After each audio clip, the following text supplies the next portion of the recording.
Shall I stay?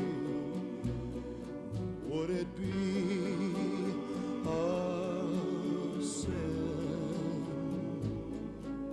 if I can't help falling in love with you? Like a river flows surely to the sea, darling, so it goes. Some things are meant to be. Take my hand, take my whole life too, for I can't help falling in love with you. Like a river flows surely to the sea, darling, so it goes. Some things are meant to be. Take my hand, take my whole life too, for I can't help falling in love with you, for I can't help falling in love with you.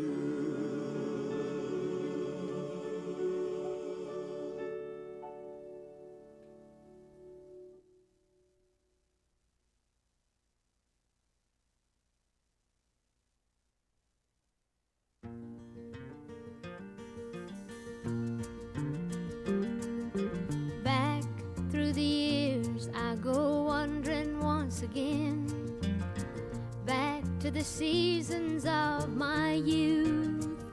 I recall a box of rags that someone gave us, and how my mama put the rags to use.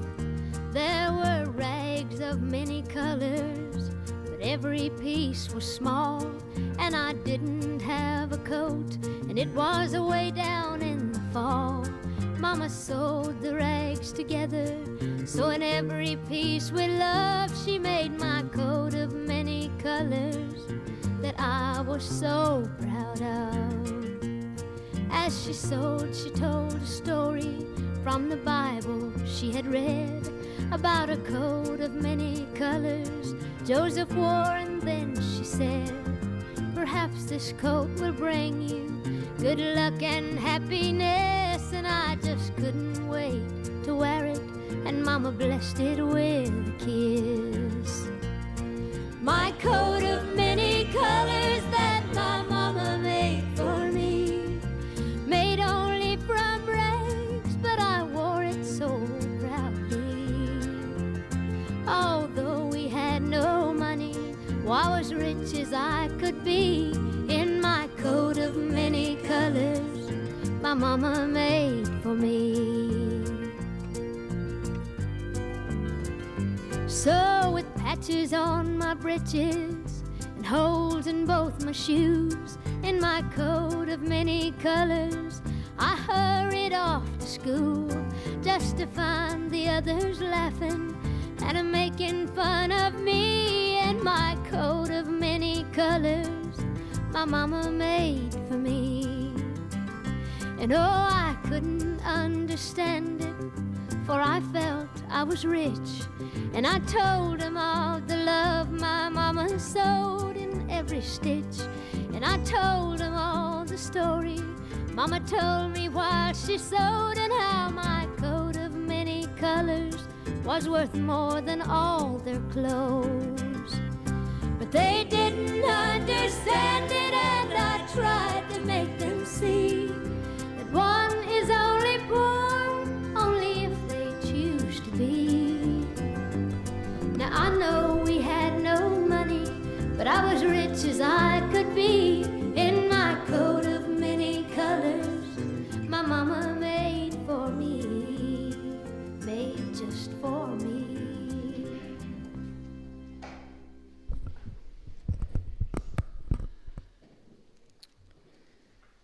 A limb has fallen from the family tree.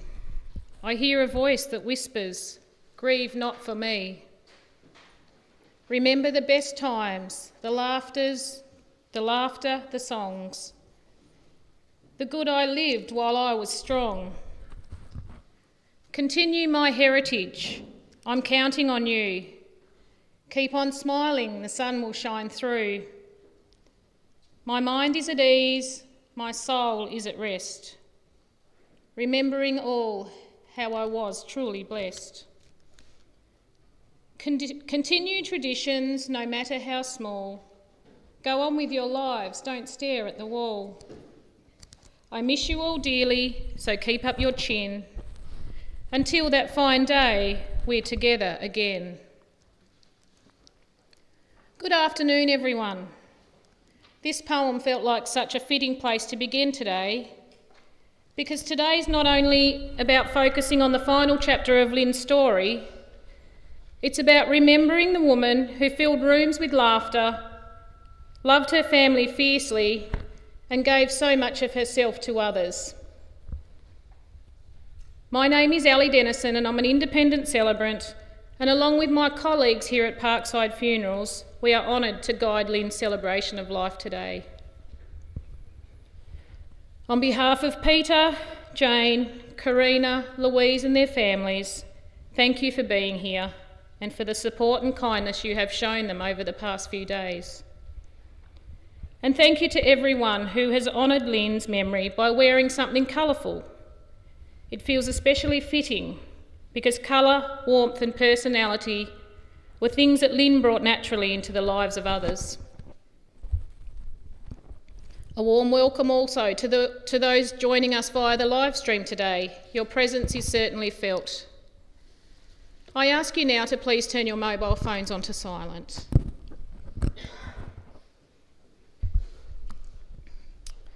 Following today's service, you are warmly invited to stay here at Parkside for refreshments, and later this afternoon from 4 p.m. onwards. Everyone is also warmly invited to the Bernie Bowles Club to continue celebrating Lynn's life and sharing stories together. Sorry about this.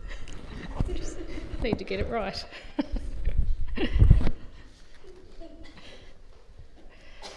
Today is intended to be a celebration because dementia may have changed part of Lynn's world, but it never changed who she was. And who Lynn was for most of her 78 years was someone who was full of life. Someone busy, someone joyful, someone who loved family, friends and community, someone who gave so much of herself to others. Lynn was the kind of woman people naturally gravitated towards. She was funny, she was warm, she loved a good laugh, she loved people, and from everything I heard, she was the life of the party. She loved dressing up, she loved a wine. You would often hear her before you saw her. She made wedding cakes for what seems like half of the Rosebery community. People knew her and people came to her. As her girls said, Lynn didn't just get included, she ran things. She gave so much of herself and never expected anything in return. Karina shared something beautiful. She said Mum was the person you could turn to for anything, and she had all the answers. And perhaps that's what so many people will miss. Not only the big moments, but the advice, the phone calls, the comfort, the reassurance of knowing that Lynn was there. She loved books, she loved markets, she loved cooking. She loved jigsaw puzzles, at least until Peter started hiding the pieces. She adored children, not just her own children and grandchildren, but everybody's children. Her grandchildren could do no wrong. And really, children were the centre of her world. Lynn was deeply proud of her family, her daughters Jane, Karina and Louise, her grandchildren Tyler, Molly, Zali, Piper and Brianna, and becoming old Nan to Anaya, a title she wore with enormous pride. Family was always at the centre of Lynn's world, and there was no role she loved more than being mum, Nan and old Nan. But they don't make them like Lynn anymore. As it said in the family notice, Lynn was a true local legend, and I suspect many people here today wholeheartedly agree. Lynn's grandchildren were such a huge part of her life, and now I would like to invite Molly and Zali to come forward and share some memories of their beautiful Nan.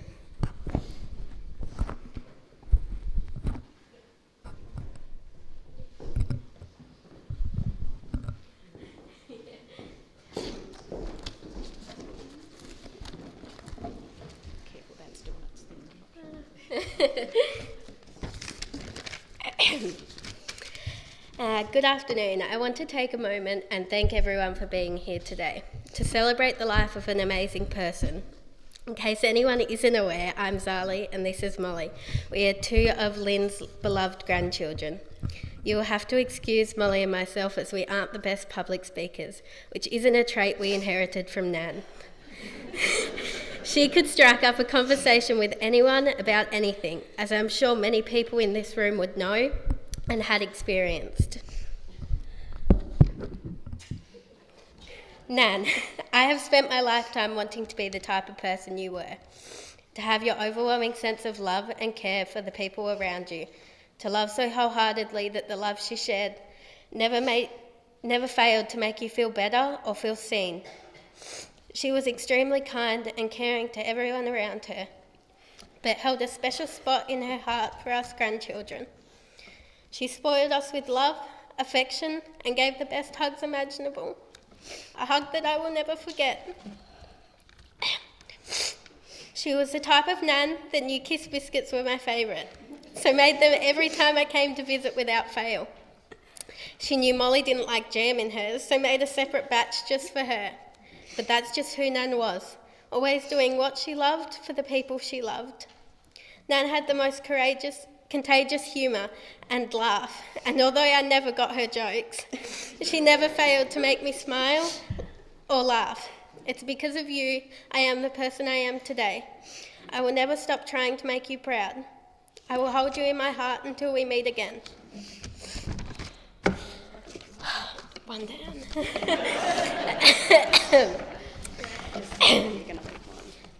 This is Molly's speech. I'm just going to read it for her. I don't think anyone can truly prepare themselves for the pain of losing someone they love this deeply. My Nan was one of the most important people in my life. She wasn't just family, she was comfort, safety, warmth, and unconditional love all wrapped into one person. She had this incredible way of making everything feel okay, even when life was hard. Just hearing her voice, seeing her smile, or sitting beside her could make the heaviest of the world disappear for a little while. She loved so deeply and so selflessly. She gave everything she had to the people she loved without ever asking for anything in return. She celebrated our happiest moments, carried us through our hardest ones, and somehow always knew exactly what we needed. Her love was quiet but powerful, the kind of love that stays with you forever. I will miss the little things the most, the sound of her laugh, the way she looked at us with so much pride, the comfort of simply knowing she was there. Those ordinary moments became the most extraordinary memories of my life. Nan, thank you for being my safe place in this world. Thank you for every hug, every word of encouragement, every sacrifice, and every piece of your heart you gave so freely. Although saying goodbye is heartbreaking, I find comfort in imagining Nan up in heaven holding the baby I never got to hold. Knowing they are together, surrounded by peace and love, brings a little light to such a painful loss. I know she'll look after our little one until we meet again. You were so deeply loved, and you always will be.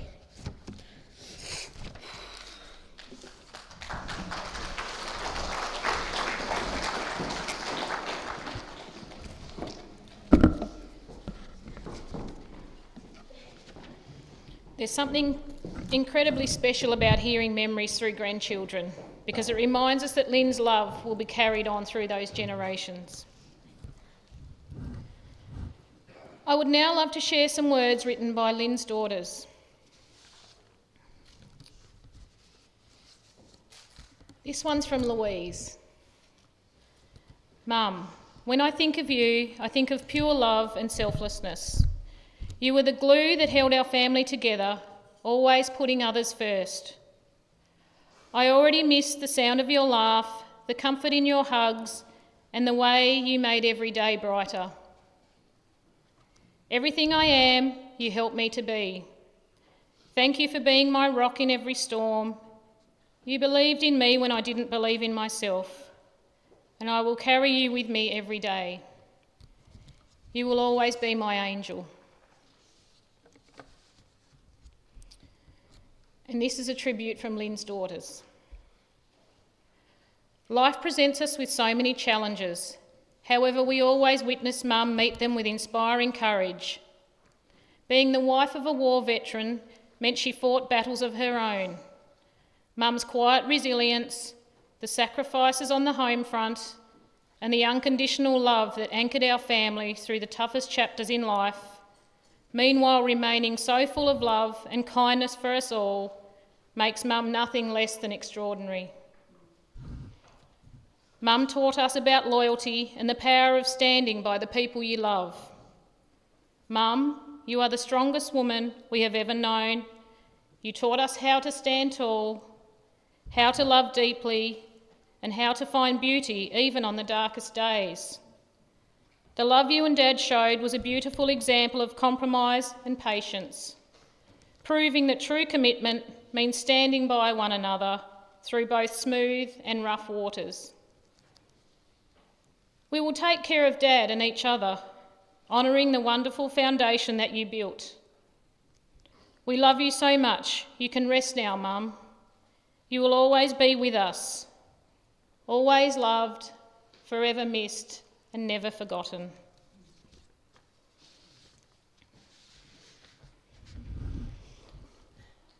I would now like to invite Lynn's eldest daughter Jane forward. No one can tell Lynn's story better than her family, and Jane will now share memories of her beautiful mum.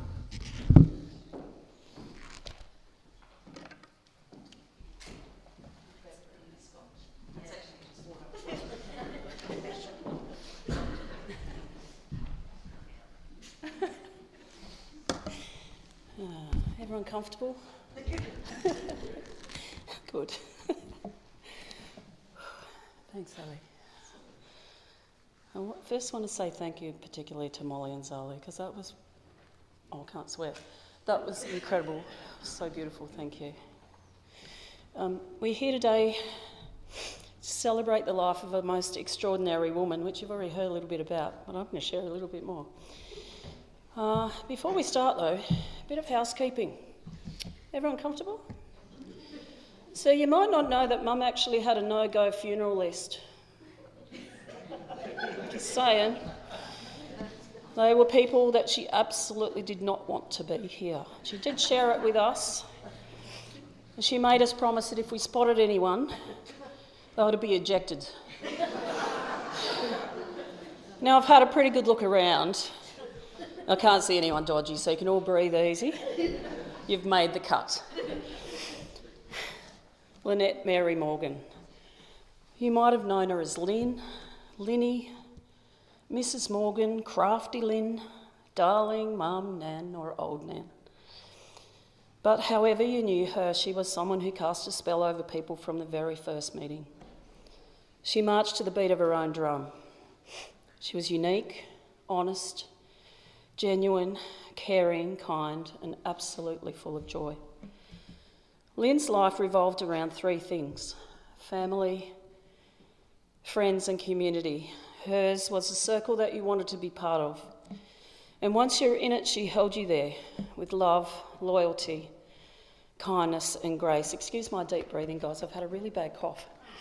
It's all right. It's the sexy voice that Mum always liked. And if you throw in a healthy dose of laughter and mischief, you've pretty much got her summed up. Now, it would be really easy today to stand here and focus on the last few years as our family navigated the cruel progression of Mum's dementia. We watched helplessly as Alzheimer's slowly took Mum away from us, eventually cutting her life short at 78. But today isn't about her illness, and it's not about her death. It is about her life. And what an incredible life that was. It's impossible to fully capture someone who has had such an enormous impact on the world in such a few short minutes. But we'll give it a good crack. We'll see how we go. She was born on the 17th of April 1948 in Hobart. And Lynn was the first daughter of Joan. She was the eldest of 8 children: Lynn, Carol, Pauline, Colleen, Nolene, Josephine, Gavin and Melinda. We felt sure, Gavin, that you were going to be Eugene, but hey, you missed that one out. But you got Gavin, which is nice. She attended Hamilton School and later Ouse Area School, and she spent much of her childhood being raised by her beloved Nana, Emily Jane Hills, in Hamilton. Mum absolutely adored Nana, and that song at the beginning, Coat of Many Colours, was one of her favourites because it reminded her so much of Nana. And she spoke very fondly of Nana her whole life. At just 17, Mum fell pregnant, and shortly after her 18th birthday, she gave birth to the first of her 3 daughters, me. As you can imagine, becoming a single mum in 1966 wasn't very easy. She was really just a baby herself, bringing a baby into a world that wasn't always understanding or kind. And I know from earlier conversations with her about that, it was a pretty tough time for her. But with the love and support of her Nana and her family, her extended family, she soldiered on, and that quiet courage and strength became one of her defining traits throughout her life. A few years after that, she met the love of her life at Bronte Park. He was a handsome young devil, apparently, and still is. He arrived at the party with his pants tied up using a copper wire. Mum saw past all that. She was smitten. And as they say in the classics, he chased her until she caught him. Apparently there may have been some tomfoolery during that courtship, because we used to hear stories about how he laddered my stockings in the woodpile. Didn't like to ask what happened in the woodpile, but you can use your imagination. They married on the 19th of December 1970, just before Peter was called up to Vietnam in 1971, in April, just before Mum's birthday.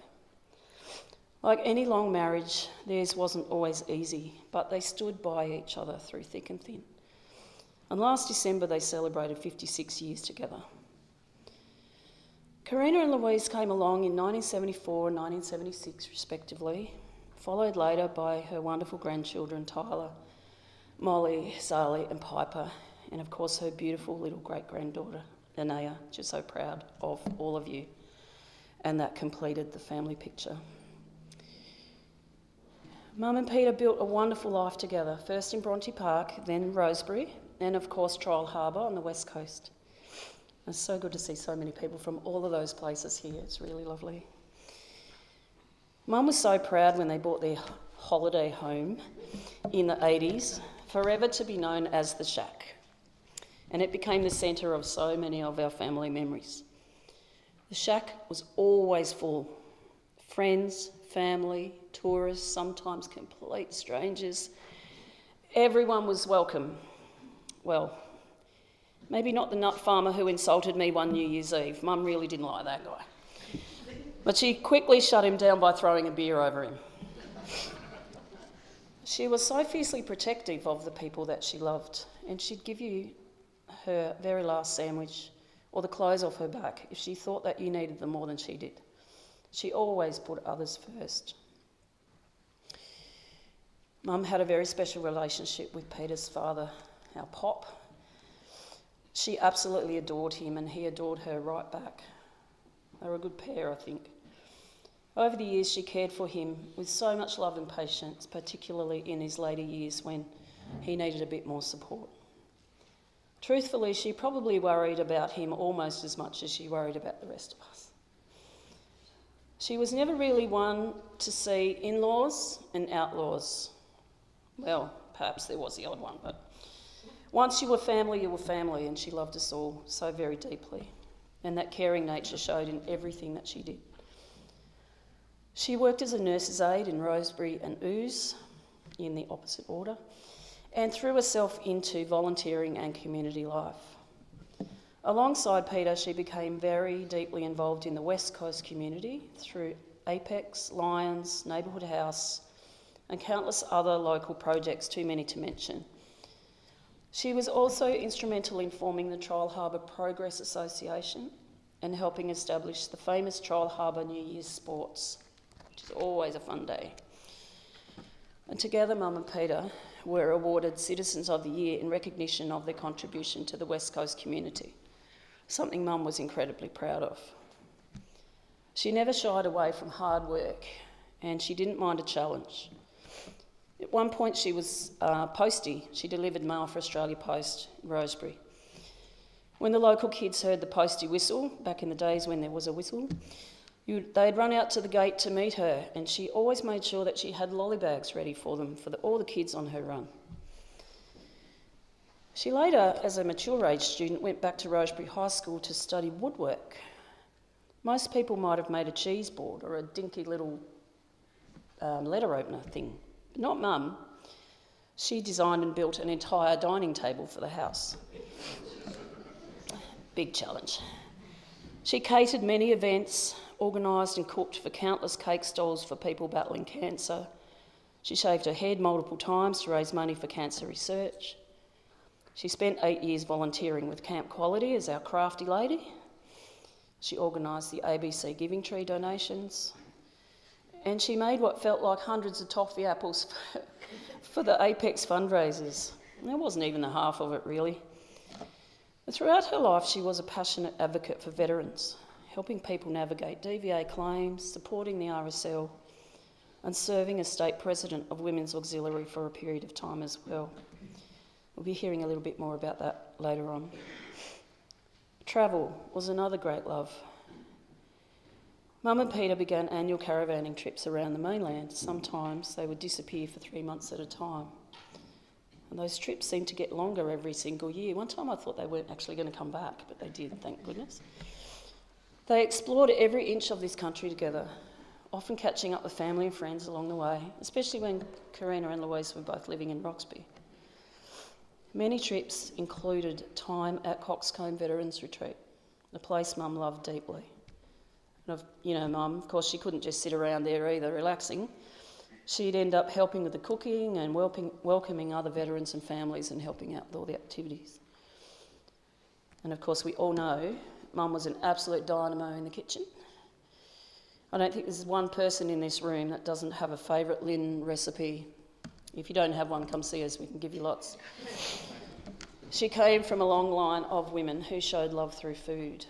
And she passed that love of cooking down to us girls and to her grandchildren and to countless other people along the way. And hopefully in some small way, her kitchen legacy lives on through our little market adventures.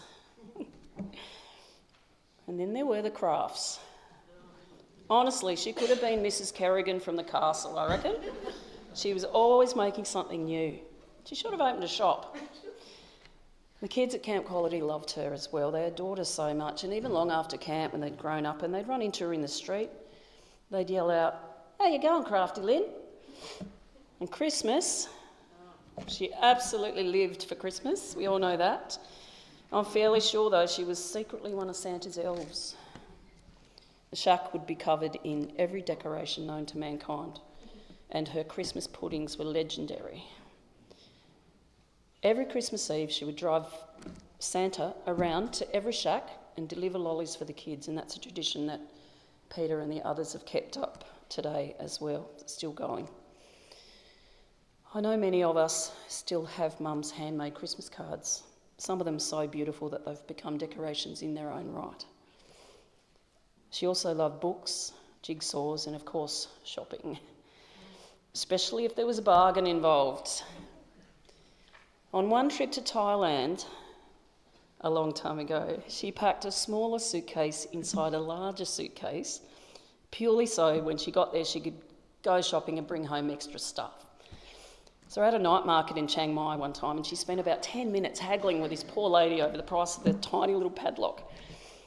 After a pretty good bargaining session, she walked away in disgust and she said, "I'm not paying for that, it's the principle of the thing." And I pointed out to her that she was arguing over the equivalent of about 50 cents. Although she was brilliant with maths and numbers, she never quite got her head around the foreign currency. And guess what? She went back to the hotel and bought a lock that cost twice as much as she would have paid if she'd bought it from the lady on the store. Excuse me. Mum had a wicked sense of humour. She loved telling jokes, not always at the most appropriate times. But she never meant any harm. She just loved having fun and she loved making people laugh. Probably sure we all remember what Confucius say about men with hands in pockets. I won't go any further than that. She loved a good party, and she was usually the first person on the dance floor, and occasionally onto the tables.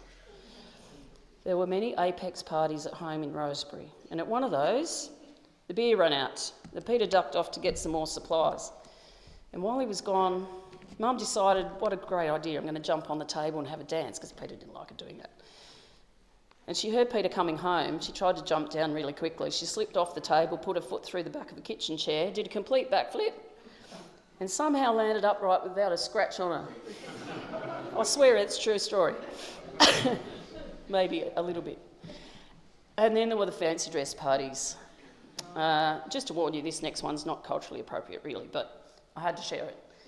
Mum decided for some reason at one of these parties she was going to dress up as Idi Amin. I don't know why.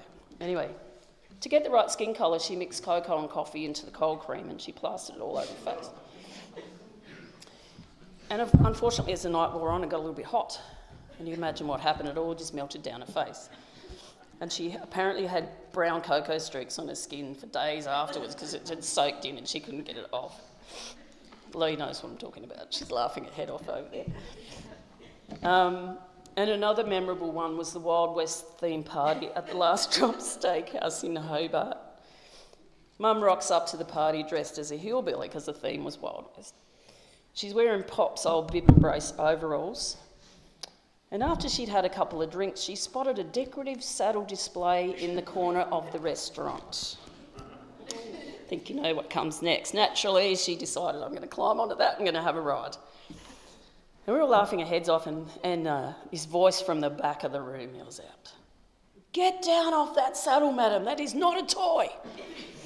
Without missing a beat, Mum says, "Oh, for goodness sake, I'm just having a bit of fun. Where's your sense of humour?" The manager was not impressed. The photo on the back of your program and on the screen is actually that evening with Mum happily riding the saddle and not a care in the world. Oh dear. It would be easy to let the final years overshadow our memories, but Mum was never defined by her disease. As a family, we did pull together and navigate the difficult times. We would especially like to acknowledge the beautiful staff at Yarrandu who cared for Mum over the past 3 years. And I want to make special mention of Carleen, Narelle, Bridget, Mandy, Lynn and Dee-Wash in particular. They were just incredible. Thank you for always treating her with such care, dignity and kindness. No matter what was happening in her life, Mum never complained. She was never one to complain. "I'll be fine," she'd always say, even when perhaps she wasn't. I sound like her just then, didn't I? I could hear it. She accepted people exactly as they were, and she taught us how to live with integrity, compassion and love. Family, friends and community. That was Lynn. That was Mum. And while we miss her more than words can say, we're all richer for having had her in our lives. Mum, you were my anchor in life, my soul and my greatest love. We carry you here in our hearts always. You watched me take my first breath and I watched you take your last. And for Dad and my sisters and our extended family, eventually we'll go about our lives as we always do, and Mum will be watching over us. She's the whisper of the leaves as you walk down the street. She's the smell of certain foods that you remember, the flowers you pick and the fragrance of life itself. She's the cool hand on your brow when you're not feeling well. She's your breath in the air on a cold winter's day. She's the sound of the rain that lulls you to sleep, the colours of the rainbow. She is Christmas morning. Oh. She lives inside your laughter. She's the place that you came from. She's your first home. And she's the map that you follow with every step that you take. Your first love, your first friend, and maybe even your first enemy. But nothing on earth can separate you. Not time, not space, and not even death.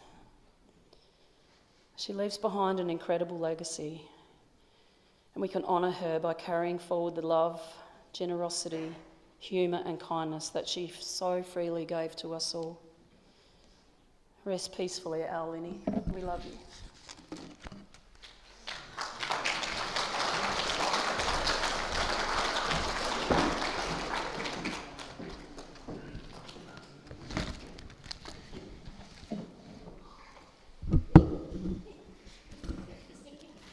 That was a remarkable story for a remarkable lady. Those words were full of love, honesty, and beautiful memories. Memories are funny things. Sometimes they arrive in stories, sometimes through songs, and sometimes through photographs that instantly take us back to a moment that we'd almost forgotten.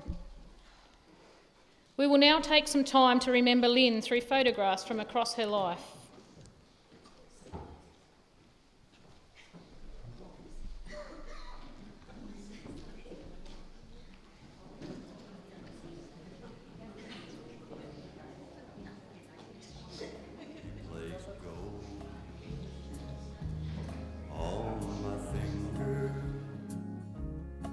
Brought love like I've never known. You gave life to our children, and to me a reason to go on. You're my bread when I'm hungry. You're my shelter from troubled winds. You're my anchor in life's ocean. But most of all, you're my best friend.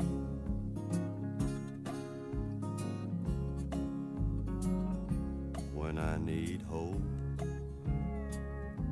and inspiration, you're always strong when I'm tired and weak. I could search this whole world over, you'd still be everything that I need. You're my bread when I'm hungry. You're my shelter from troubled winds.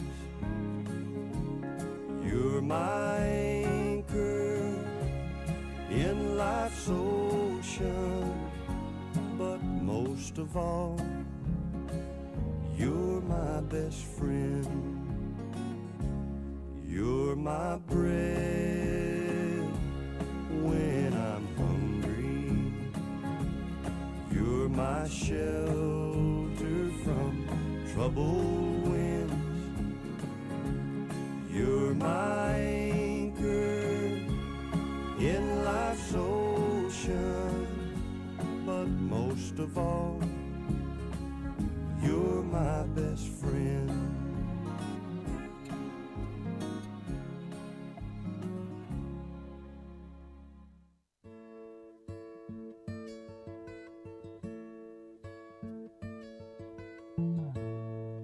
You sheltered me from harm, kept me warm, kept me warm.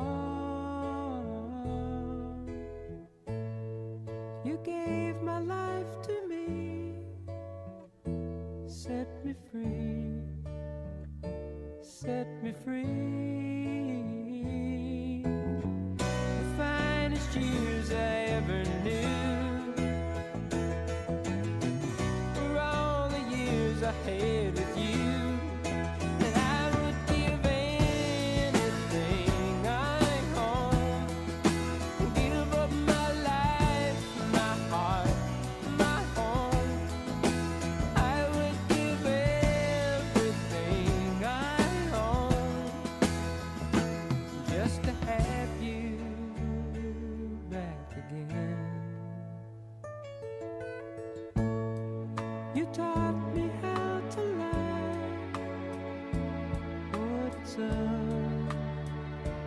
what it's all.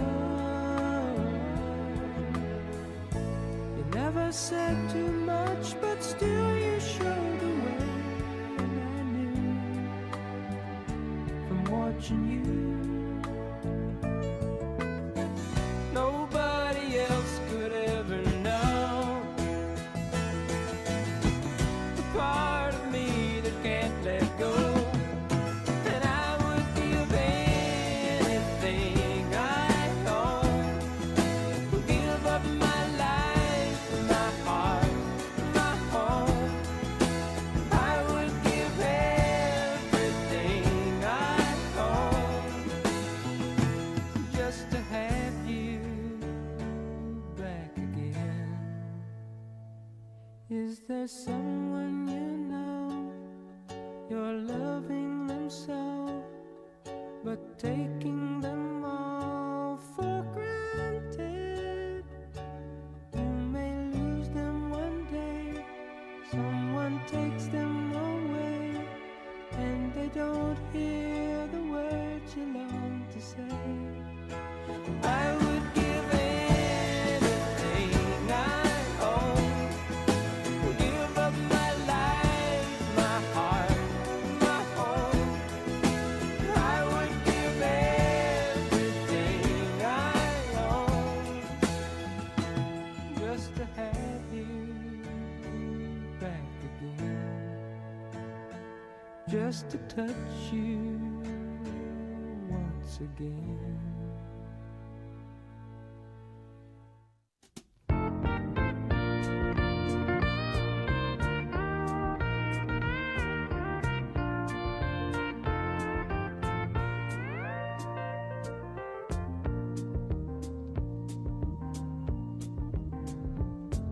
Such a feeling's coming over me.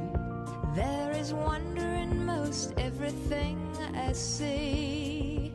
Not a cloud in the sky, got the sun in my eyes, and I won't be surprised if it's a dream. Everything I want the world to be is now coming true, especially for me. And the reason is clear, it's because you are here. You're the nearest thing to heaven that I've seen. I'm on the top of the world, looking down on creation, and the only explanation I can find is the love that I've found ever since you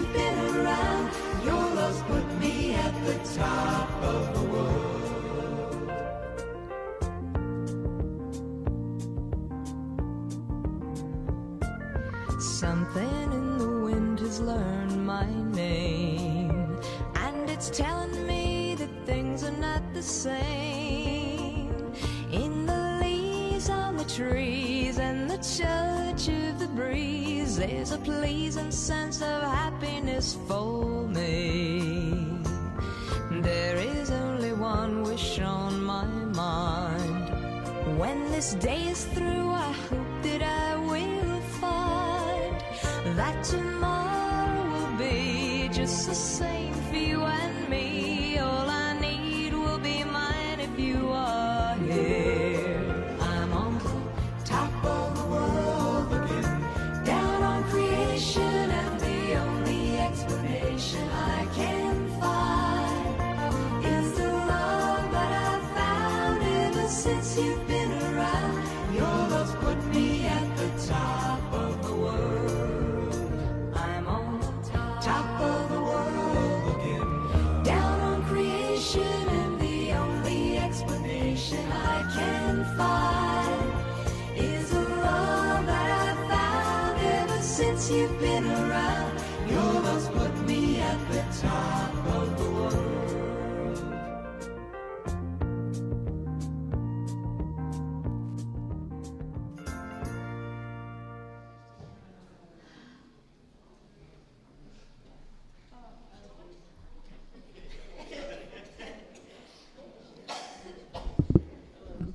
Those pictures told so many stories on their own.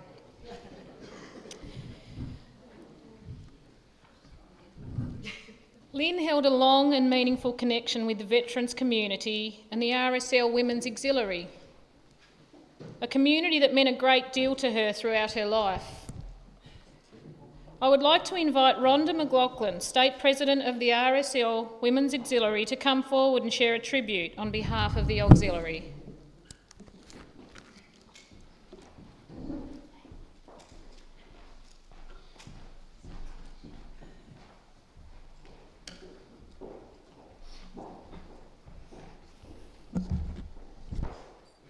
Thank you.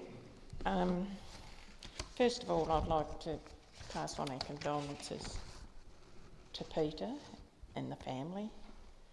I won't name everyone because I've got no idea. And I don't want to miss anybody out.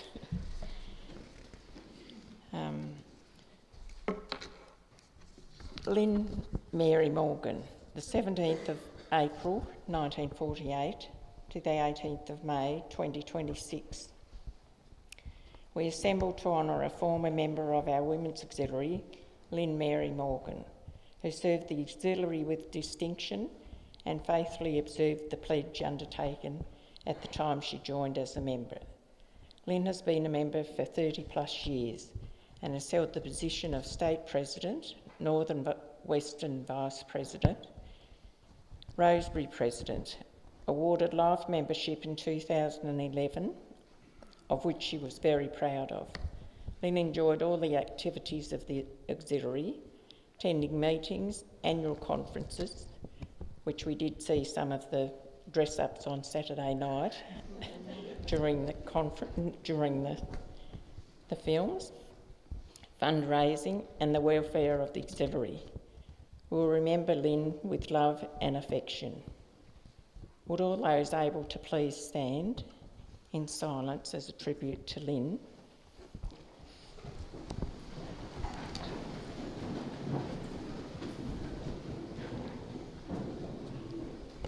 I'd like to ask you to join me in the ode.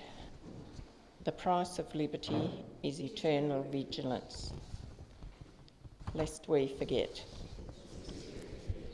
In acknowledging her long service and devoted servants, I place here, on behalf of all our members, this flower of the emblem of her dedicated service to the Auxiliary in her memory, lest we forget. And at the end of the service, I have got for the members and the family, if they like, to place a flower later on. Thank you.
Please be seated.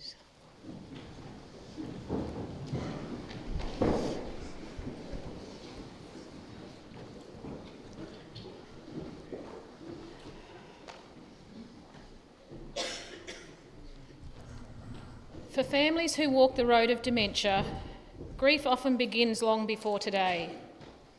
There are many small goodbyes along the way, but today Lynn's family were very clear. They want to remember the woman who lived for 78 years, not the illness that occupied only a chapter of Lynn's story. Because Lynn was never defined by dementia. She was defined by laughter, by family and friendship, community, kindness and joy, and by the way that she made people feel. I don't believe the people that we love simply disappear from our lives. I think they continue on in us in different ways, in market traditions that will be handed down, in recipes that we still make, in funny stories retold around the tables, in hearing a joke that it immediately reminds you of Lynn, in hearing laughter across a room, in places like Trial Harbour and in songs. We now move into the moment of committal, the final formal words of farewell, where we gently place Lynn into our memories and place her love into our hearts. Lynn, as we bid you farewell, we are thankful to have shared joy in the sun, shelter in the storms, and to have laughed in the same moments.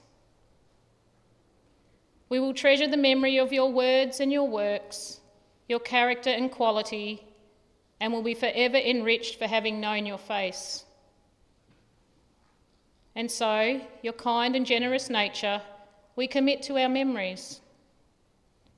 Your love, humour and friendship, we commit to our hearts.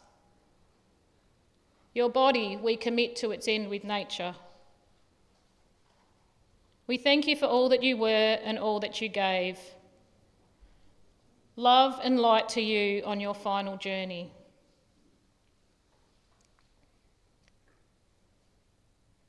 As Lynn's casket is now placed at the rear of the chapel, the family would like to extend one final invitation.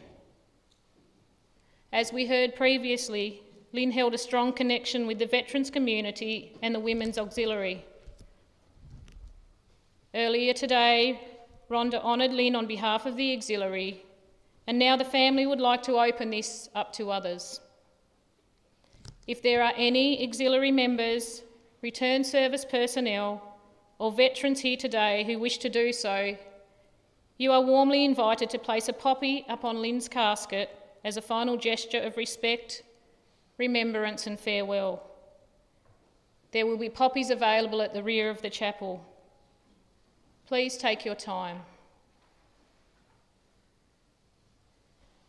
Farewell, Lynn. May you now rest peacefully, reunited with the loved ones gone before you, and carried always in the hearts of those who love you. Rest in peace.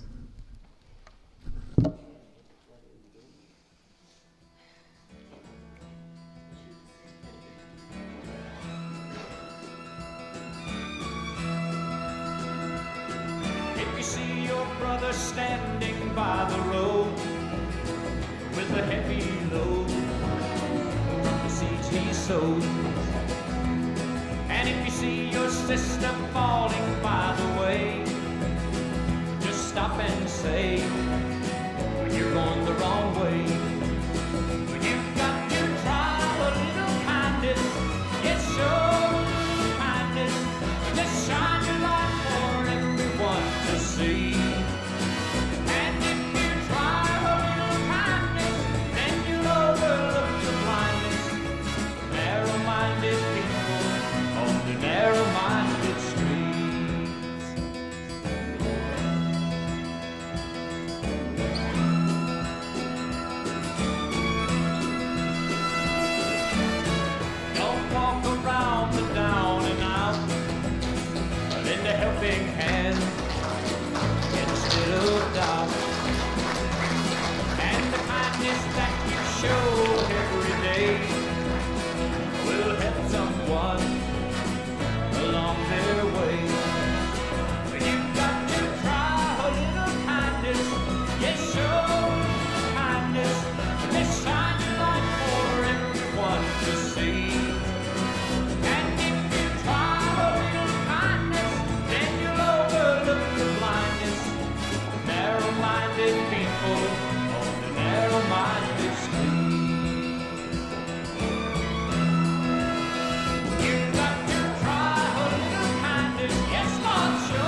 was standing by the road with a heavy load from the seeds he sowed. And if you see your sister falling by the way, just stop and say, you're going the wrong way. You've got to try a little kindness. Yes, show a little kindness. Just shine your light for everyone to see. And if you try a little kindness, then you'll overlook the blindness. Narrow-minded people on the narrow-minded streets.